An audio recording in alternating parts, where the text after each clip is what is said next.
Voices of the Valley, episode 5. I'm here with Mr. Dewitt Scott today. Thank you for coming on today. How are you? I'm great, man. Appreciate you having me. Yeah, I appreciate you coming. You're the first guest that actually brought me a gift, which I think is awesome.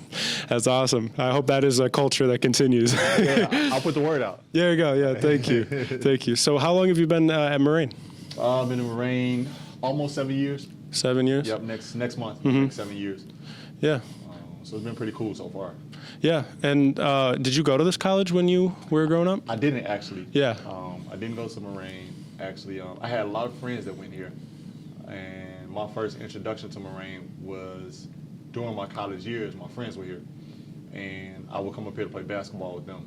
Oh, okay. And you know, that's the first time you hear about Moraine, but I don't live near the area, so my first time coming out was just to play ball with them. But yeah. So you like basketball? Love it. Basketball. At one point, basketball was my life. Really? It's all I wanted to do. It's all I ever did with my time. And you found that at like a really young age? Super young age. Super young? Super young age. Started playing basketball at 6. Started playing very seriously not long after, 8, 9 years old. I was always super tall for my age. Right? I'm 6'6" now. Yeah. But I've been 6'3" since I was 13. Oh, wow. Yeah, so I was always like the tallest kid, but I played basketball day and night. I had a hoop behind my house. Yeah. When I was in fifth grade, I played on the 8th grade team. I was in 4th grade, I played on the 6th grade team. I always played up. I played basketball my entire life until I just got to the point where I had to do something different. Yeah, that makes sense. Yeah. How far did you go? So I actually played professionally. Really? Yeah. Wow. Played professional basketball in the NBA G League. It's yes. called the G League now. To show you how old I am, when I played, it was called the D League. Okay. The development league. Yeah. But since I've stopped playing Gatorade, the Gatorade company has brought the rights to the league. Yeah. So they changed it to the NBA G League. Oh wow. Yeah, but I played professionally. Played Division I basketball. I played at one of the top high schools in the country, the Whitney Young High School. So basketball is just, you know, my goal, of course, my life goal is to play in the NBA. So I literally came this close. Yeah, I mean, you technically were in it. You technically were. Depending on who you ask. Give yourself some credit, man. You made it further than a lot of people, a ton of people that have the same dream. That's a nice way of putting it. Yeah. More than it's true. It's just true, though. Yeah. Give yourself some credit. That's a lot of hard work, dedication put in. Yeah, from your youth to then. You know. There's a lot of sacrifice, a lot of time away from family. A lot of like birthdays and Thanksgivings and Christmases. Sure. But it was worth it though. Yeah. Yeah. So when you look back on that, do you feel like more fulfilled than anything? Absolutely. Yeah. Yeah. I appreciate it much more. At that time when I was playing, so I started playing in the D League when I was 23. Yeah. I played 23 to 25 on 2 years. But at that time, like, your head is down, and it's like, I'm just focused on this. I want to go to the NBA. Yeah. Or even if I don't make it to the NBA, I want to be the best D League player I can play. I can be. So you don't really see anything else. But then now that I'm older, and kind of gotten more into the work world and things like that, like I feel like it's a really good thing now because I can look back and say that I did that. Whereas at the time, you know, I just felt like I was never successful enough. So yeah. It's nice to look back on it and feel like that fulfillment rather than the guilt, because there would always be in that thing in your head like, oh, I never tried, or I never. Yeah, exactly. Yeah, it definitely wasn't a lack of trying for me. I gave the game of basketball every single thing I had. Yeah, that's awesome. So for the D League, do you play on like teams? Like, okay, so what team did you play for? So I played for 2 teams there, but the majority of my time was with the Fort Wayne Mad Ants, which is the Indiana Pacers D League team. Okay. Or G League team. It's in Fort Wayne, Indiana. Yeah. I played there, loved it. I always tell people the G League is the NBA without the talent and the money. Really? Yeah.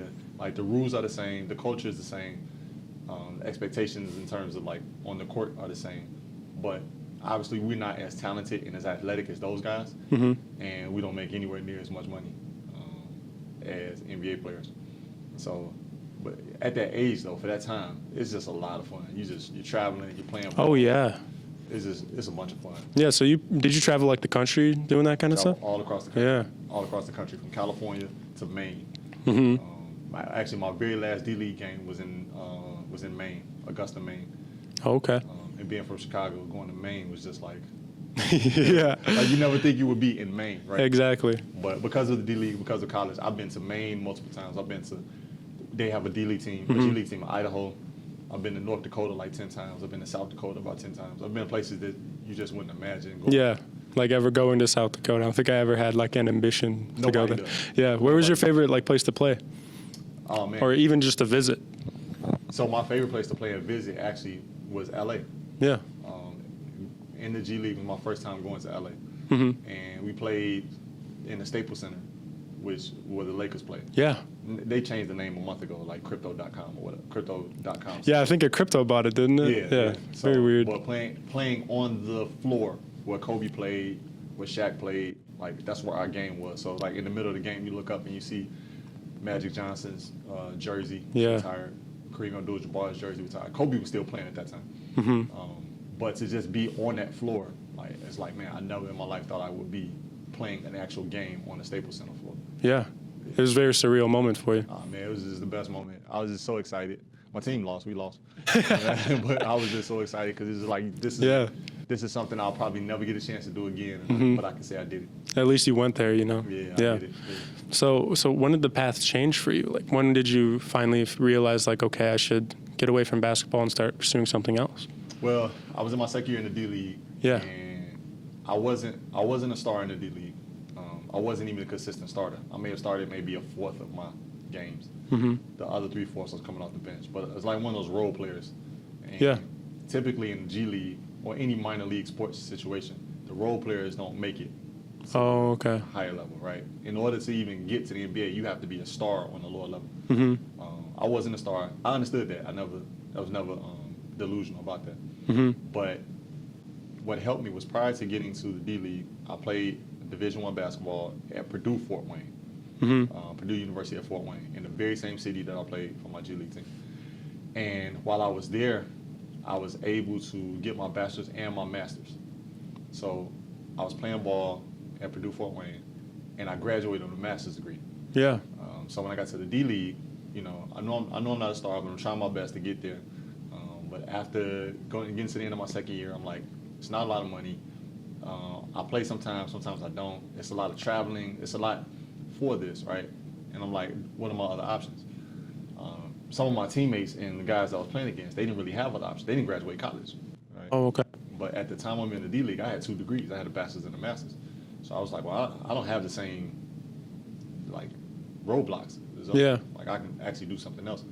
And after that second season, I felt like I could either come back here and do these spot minutes, spot games, a lot of traveling for low money, or I could try to use my master's degree to do something different. And that's what I decided. And so what was the path that really drew you? Well, then that's the thing about playing basketball. And your whole life wrapped in basketball, you don't know how to do anything else. And plenty of my friends and teammates fall victim to that. Like that, I've been playing since I was 6, and that's all I played. I've never played any other sport. Oh wow. Yeah, I don't know how to play any other sport. I don't watch any other sport. I don't watch football. I don't care about the Super Bowl. I don't care about any of that. Like, It's only basketball. It's only basketball. Yeah. So you get this single-mindedness. But what happens is that when it's time to stop playing, it's like, what do I do now? And I ask that question, like, what do I do? I'm like, I don't know. The only thing, my saving grace, I would say, is that all my life, I really love books. Oh, okay. Like, I just love to read. I read 7 days a week. That's awesome. Yeah. That's way more than I do. But I love reading too, but I never find the time for it, ever. Yeah. I never do. For me, I squeeze in the time. I read midnight, whatever I have to do. I keep a book with me if I go in stores. When I'm standing in line, I read. What's your favorite thing to read, like genre-wise, or favorite authors? So I'm into a lot of different. Well, okay, let me say this. I'm into a lot of different genres in a very narrow way. Oh, okay. Right. It sounds. So it's like broad, but in those genres, it's only like one kind of thing. Yeah. So like, I only read nonfiction. Only read nonfiction. I do the same thing. Really? Exact same thing. Yeah. I used to read fiction. The last fiction book I read was by, I think, Philip K. Dick, and it was Man in the High Castle, which is like a alternate history if Germany won World War II. And it's like the future. Yeah. And Amazon Prime made a little series on it and stuff, but that was the last, and that was like maybe my freshman year of high school. But I'm really into reading like philosophy, kind of more like, Albert Camus, little Kafka in there. So yeah, I'm discovering all that, and it's because my dad threw that all on me. He really built me up for that kind of thinking. Yeah. Okay. Yeah. That's kind of cool. Yeah. What about you? So I'm on nonfiction, and then within nonfiction, one of my favorite topic is Black history. Yeah. Like I studied Black history for a long time, but I love sociology. I love finance, personal finance, investing. I love sports, particularly basketball, right? But with sociology, some philosophy, psychology, self-help, education books, a lot of education books, higher ed, K-12 ed. I got a wide spectrum within nonfiction. Yeah. That's awesome. I remember one time I had a girl over at my place, and she saw all the philosophy, self-help books that I had. Yeah. She was like, "Well, you got a lot of self-help books." And I was like, "Oh, you got it all figured out? You got this whole thing that we're doing figured out? Because I don't." Exactly. Right. That's what the self-help is for. Right? Yeah, exactly. Yeah. So what was a big book you read when you were younger that really made you fall in love with literature? What, if you can think back to anything? Well, so as a kid, I liked books. But as a kid in my elementary school, I just read all basketball books. Yeah. We had a library in the elementary school. The library wasn't well stocked. The books are so old. But I went straight to the sports section every time we went. I take out all these basketball books. But when I got to high school, I didn't read books as much, but I was heavy into magazines. I love magazines. So again, I told you I went to Whitney Young High School. And Whitney Young is one of the best academic high schools in the country. Oh, wow. Yeah. Where's that at? It's on the west side of the city. Oh, okay. One of the best, literally top 5 in the state, top 10, top 20 in the country. But it's also one of the best basketball high schools in the country. Oh, wow. So in high school, my team, we traveled the country playing basketball, and they still do to this day. So being wrapped up in that basketball culture, I loved Slam Magazine. Slam Magazine was my Bible. My dad, he got a monthly subscription, right? To show you how old I am, this is when you get the monthly subscription that comes in the mail. Yeah, exactly. Yeah, and I would get it in the mail, tear the plastic off, take it to school, carry it around school, hide it behind the books. I'd be in class, hiding it behind the books, not paying attention. Reading it. And I read the Slam Magazine word for word every month for 6 years. So I always read heavily, and I read the newspaper every day. Yeah. Every day. I read Chicago Sun-Times every day. Get off the bus by Sun-Times every day. So I was reading heavily, but I didn't get back into books heavily until college. Until college. Yeah. Yeah. So what did you start reading when you were into college? So in college, the first book, or the book that really sparked it for me to just start to read regularly was 48 Laws of Power. 48 Laws of Power. Who's that by? That's Robert Greene. Robert Greene. Robert Greene. I'm gonna check it out. Yeah, it's a really good book. Robert Greene is a fantastic author. He's written a lot of great books. But 48 Laws of Power is his bestseller. And it's in the self-help realm.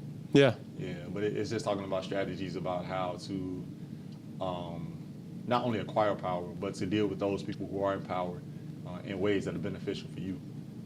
And that one, I started with that one, and then from there I was like, okay, this is pretty decent. Let me see what the next book is. And the next book is, and then, man, reading now has just become a complete addiction to me. Yeah, so it's part of your everyday life. It's part of your routine, part of who you are at the core. It's the core of who I am.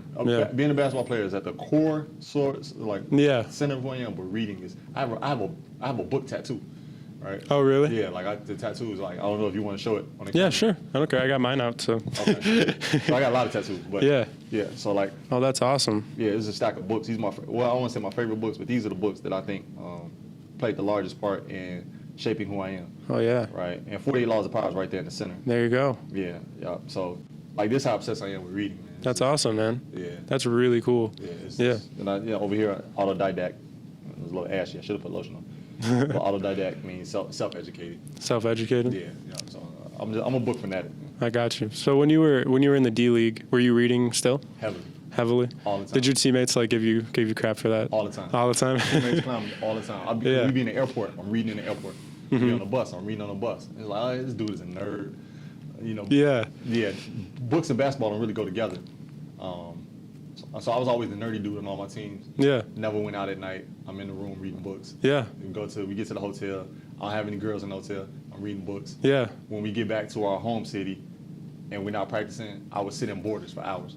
Wow. I'll just take my laptop, send them borders, Mm-hmm. read books that I own, go through the books they have.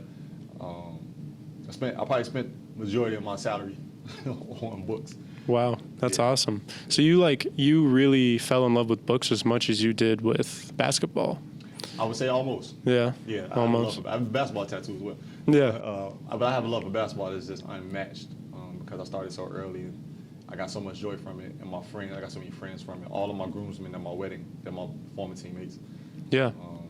So you long-lasting relationships, long-lasting Yeah. friendships. Yeah. Yeah, and it opened up so many doors for me. Yeah. But books is just now that I'm older now. I can't play basketball the way I used to. So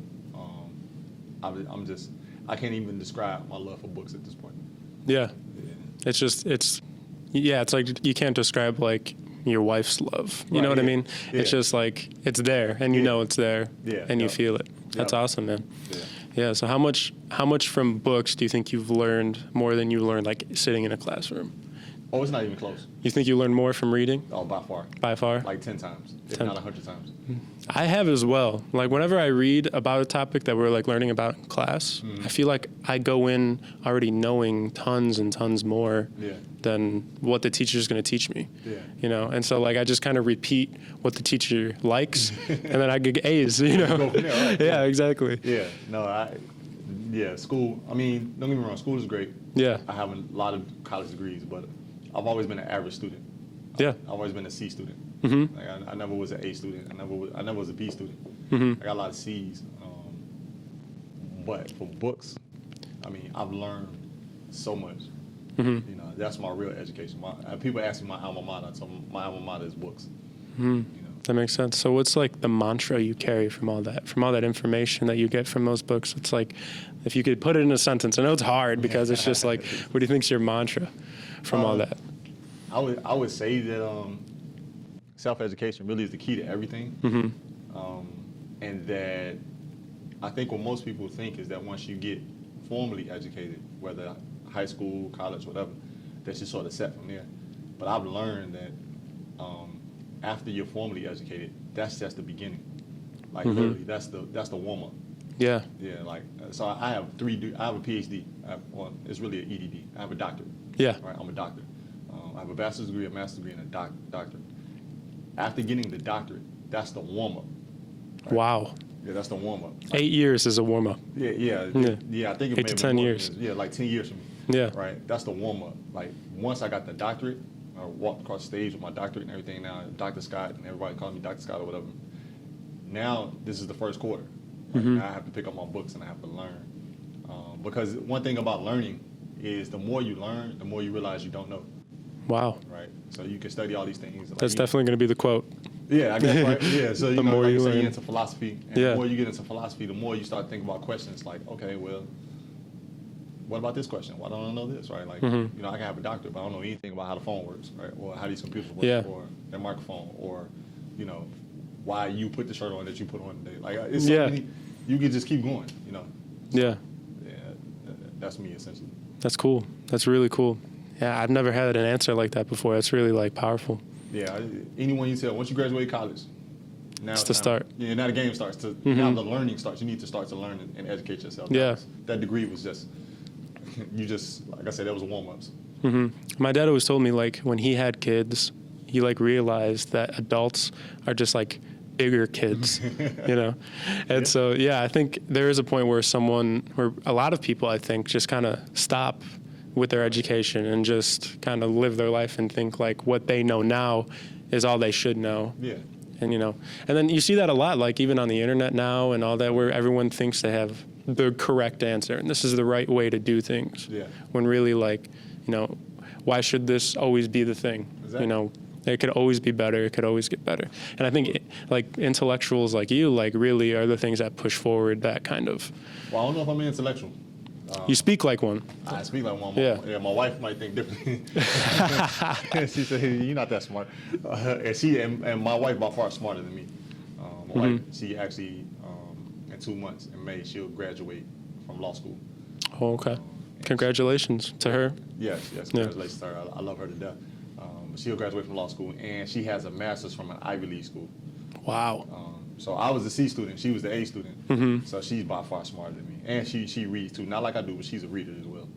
So yeah. That's cool. Yeah. So how did you meet your wife? So we actually met in high school. Oh wow. Yeah, actually met in high school. High school sweetheart. Or did you go throughout your whole life with it? No, we were just friends in high school. We were friends. We met. I was a basketball player. Obviously, she was a cheerleader. Oh, okay. And we met in school one day.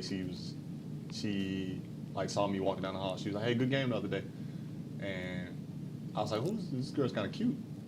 You know, she just told me good game. Yeah. The game we played the night before. I was like, "Oh," I was like, "Thank you." You know, I used that as an opportunity to like spark the conversation. Oh yeah. And then I recognized her face. So every time I would see her, I was like, "Hey," I called her cheerleader. I didn't really know her name. I'm like, "Hey, cheerleader, how you doing?" And we would talk like that. But then we formed a friendship in high school. My senior year, she was a junior. Yeah. My senior year is when we met. Like I was almost like graduated before we met. And then we stayed friends. And then we started dating in college. And it's just been that way ever since. It's been that way ever since. We dated since college, and we got married. Now we have 2 children. And That's amazing. yeah, it's just like we've known each other for a while now. So she's been like your supporter like throughout your whole journey. Pretty much. I've been the supporter of her. Her too, yeah, obviously. Yeah, because she's just been so great. Like I said, I was a C student. She was an Ivy League college. Yeah. Right. Like. Those are really tough schools. I mean, like I know Ivy League, Yeah. like it comes with like that, but like even more than you think, Yeah. it's tough. It's incredibly tough. So she went to Columbia in New York. So I would go up there to visit her all the time. And Columbia, I mean, this is one of the top schools in the world. Yeah. And now she's in law school, so she'll be a lawyer by the summer, right? So anything like my doctorate or whatever, anything that I've done, really, like looking at her, it's like, Yeah. it's secondary. Like think about having a doctorate in your household and it being like secondary. Yeah. Like that's literally how we are. And she's much smarter than me, and she reminds me every now and then. And so Every now and then. That's funny. Yeah, that's cool, man. My dad's a lawyer as well. He does medical malpractice. Okay. Yeah, and he told me like, you know, when he was just fresh out of law school, you know, just passed the bar. Did she pass her bar yet? No, she's finishing up classes now. Okay. Yeah, because the bar is like the big test for lawyers there. And you know, when my dad passed, you know, he got all these offers from big companies, you know, come work for us, but they literally expect 80 hours a week straight out of, which not a lot of people know that until they already have their degree. And he was like, you know, I'm trying to raise kids here. Like, I want to go spend time with my kids. So he always wanted to do things his own way. And I guess like that's, you know, really where like I come in with like that, with that part inside of me. Like, I really want to do things like my own way. I don't want anyone telling me what to do. I really just want to be my own boss. I really, you know, I don't want to go get approval to go get something done. I'd rather so I guess like my main goal in my life. So right now is to have like my own media company where I could sit down and have conversations like this, you know, report on things, do funny stuff, skits, you know, whatever. They're just like trying to have my own little, you know, thing. So Freedom. yeah, exactly. Freedom. I think that's like the biggest thing in my life that I want, you know, that I crave. What about you? What do you think like the biggest thing you craved growing up or now even? Well, growing up, I just wanted to like play basketball and you know, everything that came with that. Not necessarily for the money or fame. I never cared about that. I just really loved the game. I still play to this day. I just played earlier today. Oh wow. Yeah, I played 2-3 days a week. But now, I think the biggest thing now is just I would say just like a peaceful life. Like right now, like the center of my life is my wife and my children. Of course. Yeah, I have 2 children, very small. And like now, that's really the best of everything. Like going home is the best thing in the world. You know what I mean? Yeah. It's just going on. My son is 4, my daughter's 2. So they're at that age, like every time I come through the door, they scream and they come running. Yeah. You know, and then having my wife there too, being able to like greet her. So like being at home in the house, it trumps anything. That's really just, that's what I want. To answer your question, that's like what I want most for my life is just to, you know, be with the 3 of them. That's awesome, man. That's really bittersweet too. Yeah. So I don't know. How do you think you learned like how to parent so far? Do you think you're just going with the flow? Because I know there's no manual to it. I don't know if you read anything on it. You know, I'm terrified of becoming a father. That's why I'm asking, because I don't know what I'm gonna do. I mean, I'm only 20, but like, oh, you still, have plenty of time. Exactly. Hopefully. Yeah, if you take your time. Yeah. It's up to you. Yeah. So learning how to parent, I have a lot of support, right? My dad is still in my life, and me and my dad are best friends. That's awesome. Yeah, like my dad has been in my life every single moment of my life. Mm-hmm. Like I have some of the greatest memories in the world about my dad, and we still tight to this day. I talked to him earlier today. Mm-hmm. So I have him and everything that he taught me about fatherhood. And then my wife's parents, her mom and dad, are very active and very helpful with us. Mm-hmm. And they've raised 2 children, so they give us all the tips. And Yeah. everything. And then I have my sister who's a parent, and I got aunties and uncles. I have a lot of like models. Yeah, for that. Growing up, did you have any like big role models? I mean, I know you said your dad, but you know, like anybody else you really looked up to, wanted to meet? Yeah, so my dad was number one always. Of course. Like I said, me and my dad, we spent so much time together. Like Mm-hmm. people see me nowadays, and the first thing they ask is, "How's your dad?" Because me and my dad were like this. Yeah. And we still are. He's at my house 3 days a week. Yeah. To this day. That's awesome. But next to him, and beside basketball players, like I had a slew of basketball players that I admired. Most of the people that I really, really admired coming up were people that were no longer alive. Like I'm a huge Malcolm X fan. Yeah. Yeah, it's somebody I couldn't meet, obviously. Mm-hmm. Unfortunately. Unfortunately, right. Yeah. Malcolm X fan, huge fan of Fred Hampton, former Black Panther, Mm-hmm. W.B. Du Bois. These are the people. And now today, as an adult, I still have people that I look up to and aspire to meet. Mark Lamont Hill, Yeah. who's a professor at Temple University. Love everything he does. And one of my mentors today is a guy by the name of Hakeem Matabuti, who is from Chicago. He Mm-hmm. owns a publishing company here in Chicago, and him and I have been friends for a long time. He's much older than me, but we've been friends. He's been a mentor for me. So I've had a lot of mentors, Mm-hmm. whether they're alive or living, and whether they know me. Like Mark Lamont Hill doesn't know he's my mentor. I never met him. Exactly. Right, or I met him. He don't remember me, but Mm-hmm. he's a mentor from afar. So That's awesome, man. That's really cool. Yeah, I've always wanted to meet pretty much the same amount of people, you know, because if you look at today, there really is no like big, peaceful voice when it comes to like social issues or politics. You know, there is no Malcolm X, there is no MLK, there is no JFK, maybe if you want to throw him in there. But like, yeah, so like when the Black Lives Matter protests, they really came into full force over 2020. I was really interested to see if there would be someone like that really like came up through the limelight. And there was some, but it was never, I've never seen like a true, like, another person like that. I don't know if it's because of fear, because, all those people end up dying. Yeah, I know. That's part of it, particularly with Black Lives Matter. I think this generation of leadership, or this generation of social justice activists, Black Lives Matter in particular, they've decided not to have a core leader. Yeah. From looking at history of Martin Luther King, Malcolm X, JFK, Robert Kennedy, the idea that if it is in the hands of one person, which historically was in the hands of one male, right? We can talk about the feminist aspect of it too. Of course. But having just one person, if that person is no longer able to lead because they've died or been killed, right? All 4 of those guys we just mentioned were killed, right? Malcolm X, Martin Luther King, Bobby Kennedy, and JFK. They were all assassinated. And typically, when they go, the movement goes, right? There was no civil rights movement after 1968 when King was killed. So I think with Black Lives Matter and many of the newer organizations, they try to avoid that. They try to decentralize the leadership. Yeah. I think that's smart.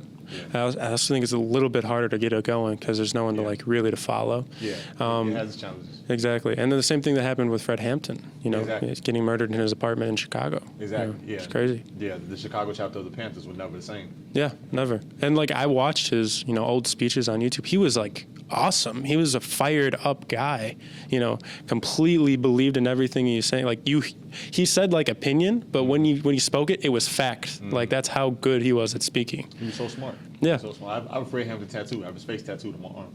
Oh wow. But you think about, like you say, you hear those speeches. He was very smart. Right? He was all about racial solidarity. Yeah. He was all about bringing the youth and the gangs in Chicago together, and you think about all of that he did and how smart and how brilliant and how beautiful he was, when he died, he was 21. Like, he was a kid. Exactly. Like, for him to be that great at 21, when you hear him, if you don't know his age, you would swear he's older, right? But to have that level of greatness in him at 21, that's something. He's a special person. Yeah, Very absolutely. special person. Absolutely. Yeah, I wish I was alive to meet him. Any of the people we're talking about here. Yeah. Man. Yeah, because I never want to meet the president. If I did, I don't even know if he knew who I was. Yeah. You don't want superficial meetings and whatnot. Exactly. Yeah. So, that's crazy. So, with all those role models that you had, I know we talked about mantra already, but, if you could give one piece of advice to me as a 20-year-old or to any other students here at Moraine, with their lives, what do you think you'd say? Besides, learning past college. No, any advice I would give to younger people, younger generation, I would say is to probably, many of the things that you are looking toward is not really as important as you think it is. Yeah. Right. And I'm sort of talking to myself, my younger self as well. Right. But and it's not a knock on your generation. This happens with every generation, right? I think it's every kid. Every kid. Yeah. Right. The things that you think are important, they're not really important, right? And if you spend too much time looking at those things, you'll miss what's really important, right? Yeah. I just think about me being 20. Yeah. Right? And when I was 20, the main thing I thought was like, oh, I want to make sure my shoes look good. I want to make sure my shirt looks good. Yeah. I want to impress this girl. I want to impress these girls. I want to, hang out with my friends. I don't want to hang out by myself, And then you get older and you're like, that stuff is cool, but, maybe taking your mom to dinner is something you should be focused on. She's not going to be here forever. Exactly. Right? Or spending time with a friend that you don't see often versus worried about, like, oh, like, I got to go to the barbershop, I got to get my hair cut. My shoelaces have to match my wristwatch. Like, okay, cool, but, how about you go check out something you've never done before? Go to a play. Yeah. Yeah, go see something that you'd never think you'd do. Yeah, do something out of the ordinary. Yeah. That's what I would say. Yeah, that's really good advice. I feel like I'm in that stage right now where I'm realizing, like, my parents are getting older. And, I've always said growing up, like, I'm going to give you a retirement. I'm going to give you a retirement, because my dad is always like, I'm working till I drop, And I'm like, there's no way I'm letting that happen. Right. You've provided for me my whole life. And so, like, I'm always thinking, about now I'm more thinking about them and spending more time with them than I am about, hanging out with friends. And I think, what you said about, like, we're focused on other stuff when we should focus on important, like, I'm the social media generation. Okay. So, like, I'm Gen Z. So, like, we grew up putting the best version of ourselves out there for everybody to see. So I feel like, there's a big thing that I see in everyone that's my age. And I don't think it's talked about enough. And I think it is that when we always want to try and be perfect, and, like, whenever we fall short of that, it hits us, I think, a lot harder than it did before and further. Because I guess, like, everyone wants to see that perfect life, and if you're not, and plus you see all these people, that are rich and famous just off of, exactly. And I think, like, it's a really, like, big insecurity thing that's going on with a lot of people in my generation. And so I guess, one of my main goals in my life is to try and inspire people to, like, kind of grow out of that. I think when you get older, it'll definitely be that way. Yeah. But I just see it so much to the point where it's like, everyone's kind of, like, blending personalities now. Like, no one has, like, it's very, like, rare to see or outstander or someone that, like, is very unique in what they do or what they believe in, and it's like all these cliques, and it's crazy. It's crazy. So I think, like, what you're saying, like, oh, if my shoelaces match my watch today, that I think that's amplified 10 times more. And I think everyone needs to hear what you just said. Yeah, definitely. Yeah, your generation is, I mean, you all are dealing with something that no other generation in history of time has dealt with. And I think that's just information getting to us like that. Yes. That's what it is. Yes, you obviously, there's so much access to information. And as you said, you have the opportunity to present yourselves in whatever way you want.